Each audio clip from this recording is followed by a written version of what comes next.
What is up, everybody? Welcome back to another video. In today's video, we are back with another episode of Lions Latest, where we go through the latest Detroit Lions news. And today, the Detroit Lions added a lot of help to their cornerback room. They brought in 3 cornerbacks today. 3 cornerbacks.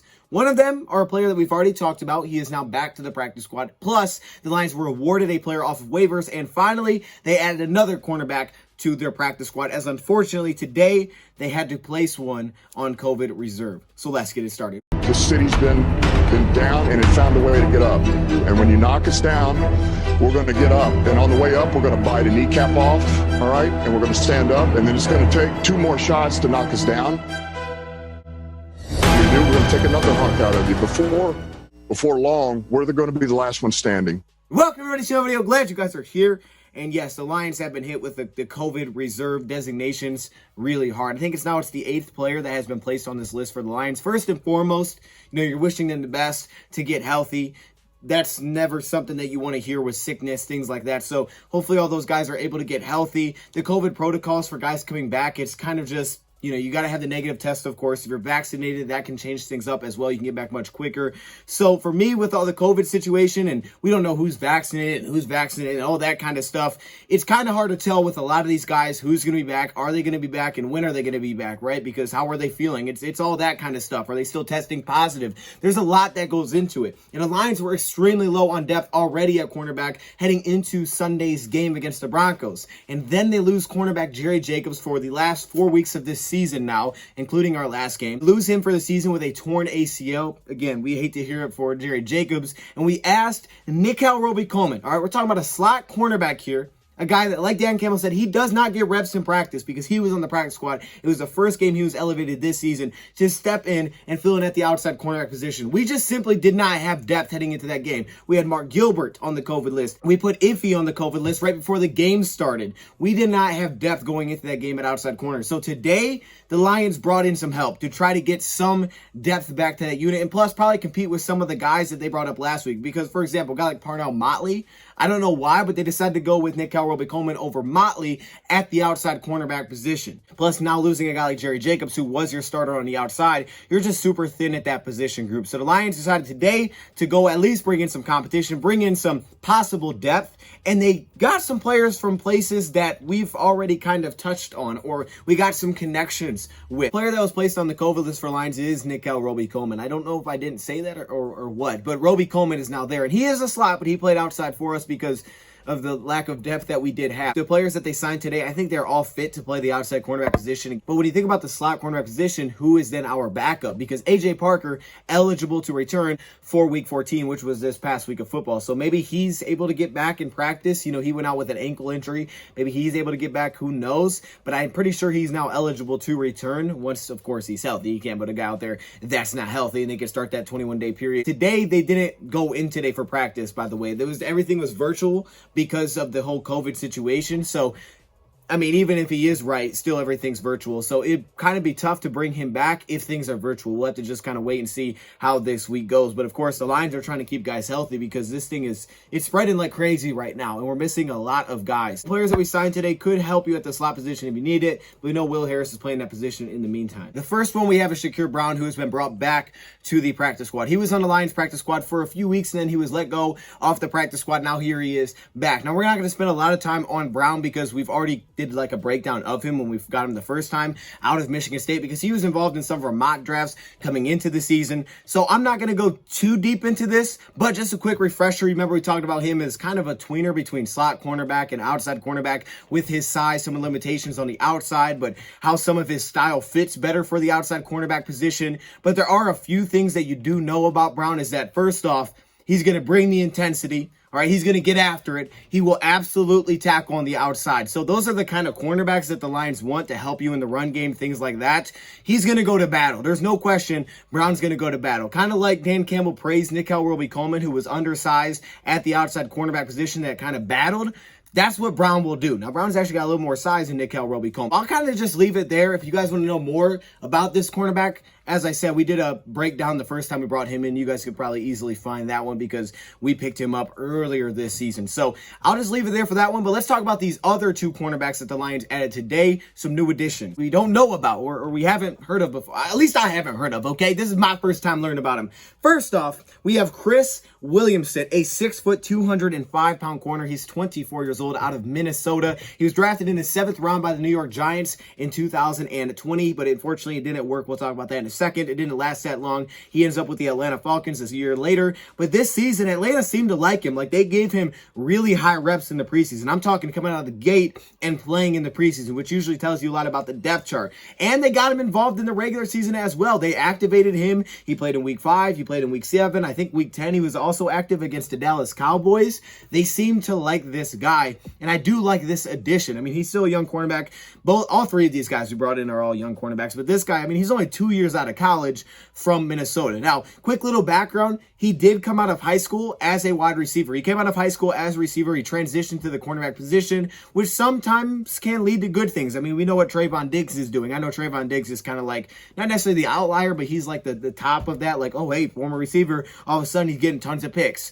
So yeah, I mean, I think that's a spot that could definitely help in picking up on route combinations, kind of reading a receiver, their eyes, their footwork, how to jump on routes. There are some traits about his game that really every cornerback's had that we brought in, and that is real size, first off, and second off, physicality, right? He's going to play a physical brand. He's got good size for a guy that can play on the outside. Now, when the New York Giants brought him in, they kind of had the idea that he would play like their star role, which means that he may get some slot receiver assignments, may take some tight ends on. He'd play as kind of like the extra linebacker. He's got good size. He's willing to tackle. That was their idea. He'd play that star role in their defense.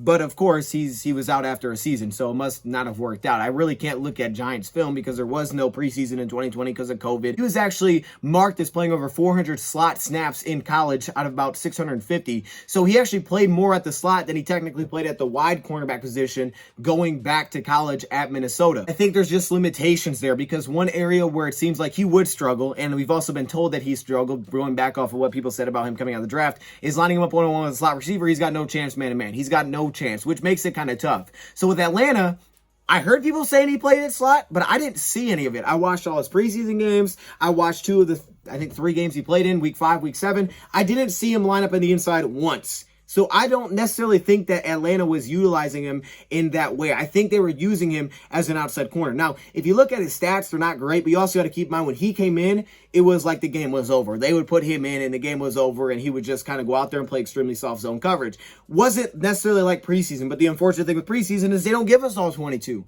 So we only can see a very little bit of what's actually happening when you watch the preseason. But one thing I think is very interesting is that he got matched up with that guy that's now a Lion, Josh Reynolds. Isn't that interesting? He matched up with Josh Reynolds versus the Titans in the preseason. Now, let's just say Josh Reynolds kind of gave him the business a little bit, but maybe maybe this had some kind of connection somehow, some way. Maybe they saw the film of them going versus each other. Maybe Reynolds said something. Even though it seemed like Josh Reynolds definitely won that battle, there was some good that you could take away from Chris Williamson in the way that he played. First off, there's no doubt he is a very physical corner. He will battle with you, especially off the line of scrimmage within the 5 yards. One thing Jacobs does extremely well is he will play physical, but at the same time, he stays in top of the defender, so he can play that physical brand of cornerback football, but at the same time, not get called for flags. This guy probably needs to polish that up, but he will compete that way. He will punch you off the line of scrimmage, and there was one where he almost turned it into a pick, punched Josh Reynolds early in a route.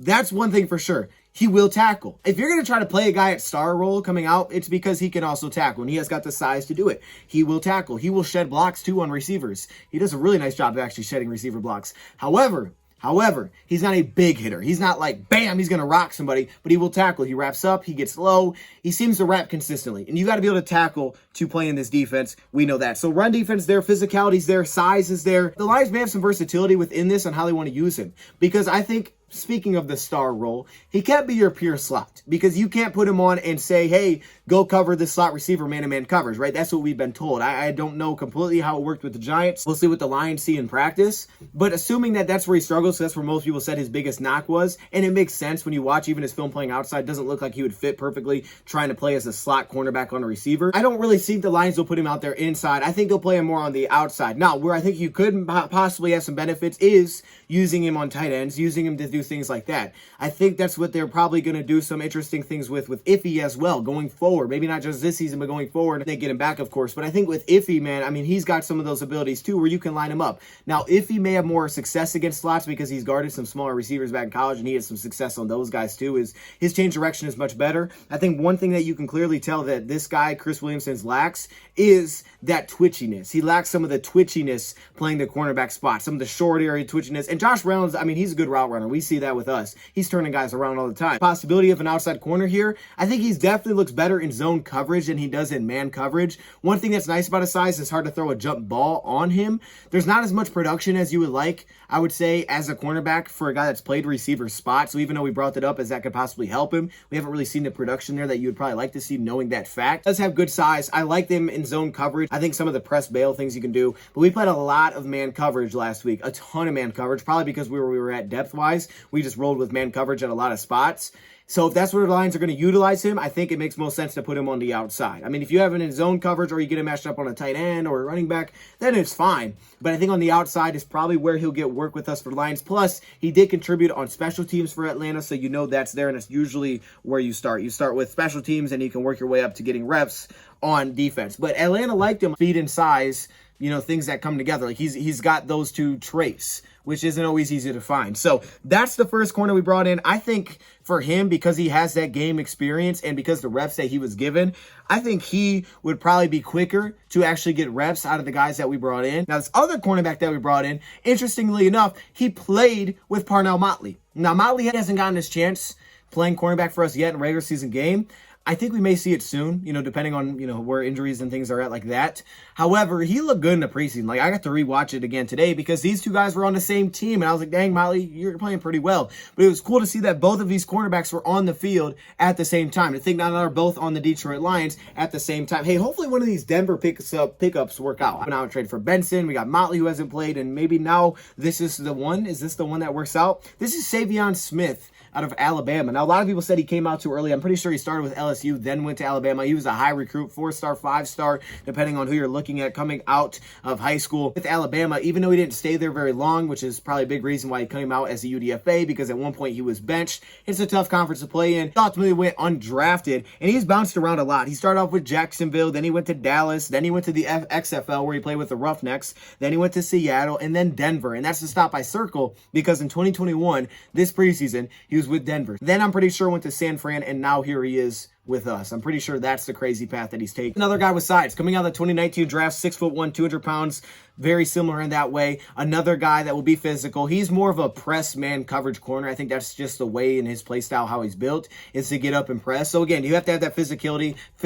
The guy is definitely willing to tackle. The first thing that came to mind watching him was like, he seems to be at his best playing downhill.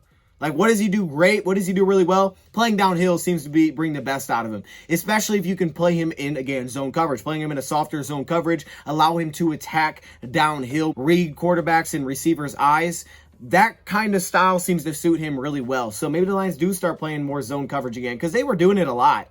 And then all of a sudden, we saw last week them go to man coverage. So maybe that's why they're bringing in guys with this zone coverage. Plus, when you bring a guy in for this Vic Fangio defense, the Lions feel like they're going to get a head start with them, just like they did with Parnell Motley, even though we haven't seen him yet. Good size, very helpful in run support. No question, he will hit in run support. I think he's actually a bigger hitter than our guy Chris Williamson, but they'll both tackle, that's for sure. He will punch at the football, too. You got to notice the little things, right? He's always swatting at the football, trying to force a fumble. I saw him do one against Jacksonville when he got beat, came back and forced the fumble. So, hey, that's important. Mark Gilbert did the same thing. Mark Gilbert got beaten and came back and forced a fumble against Pittsburgh, which kept us from really losing that game. First off, I like the name too, Savion. I'd never heard that. I didn't know how to pronounce that at first, and I heard someone say it. I'm like, oh, that's pretty cool. Did have some ball production in 2018 with Bama, where he had 3 picks, 60 combined tackles. That's a lot of tackles for a cornerback, and 5 pass defended. I did notice one little thing here is he does seem to overrun ball carriers, flipping his hips. You know, he's a little more gradual than twitchy, especially in man coverage. He kind of rounds things, working downhill, reading the quarterback's eyes, because he's going to come up and hit you, and a lot of times he's going to make a play.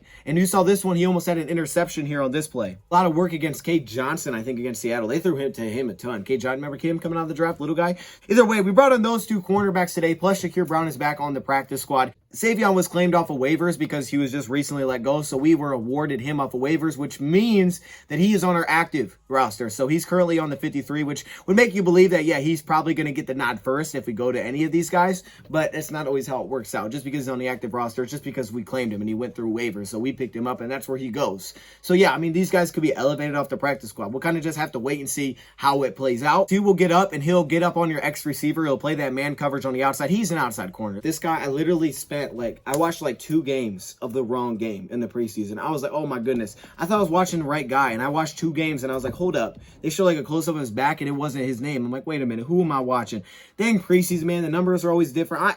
Anyways, those are the cornerbacks Lions brought in. They need cornerback depth right now. We'll see if any of them end up getting to play Sunday or for the rest of this season. But at very least, it's depth because we don't know who's going to be back and when they're going to be back. That's some Lions news, man. Tomorrow we have the first injury report of the week as we prepare for the Arizona Cardinals, man. We could make them a wild card team. Think about that possibility. We could make them a wild card team. I know it sounds crazy, but you never know. Arizona week starts really officially tomorrow. Plus, we have the All-22 review tomorrow as well. Let me know your thoughts and comments below. Thank you for watching. I'm out.